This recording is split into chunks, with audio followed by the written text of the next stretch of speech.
داستان آشنایی من با خدا و خودم از اونجایی شروع شد که توی شرایط خیلی سختی داشتم زندگی میکردم. به یه جایی رسیده بودم که اصلا در اومدن از اون شرایط کار من نبود. تو اینستاگرام داشتم میچرخیدم، یه پستی رو یهو باز کردم، یه شعری بود از مولانا: ای که مرا خوانده ای راه نشانم بده، در شب ظلمانیم ماه نشانم بده.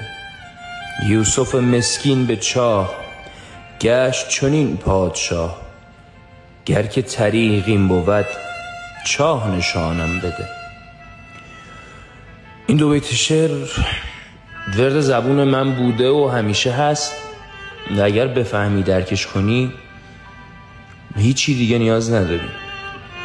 این دو بیت شعر منو از یه شرایطی بیرون آورد که نه هیچ پولی میتونست بیرون بیاره، نه هیچ آدمی میتونست این کارو بکنه.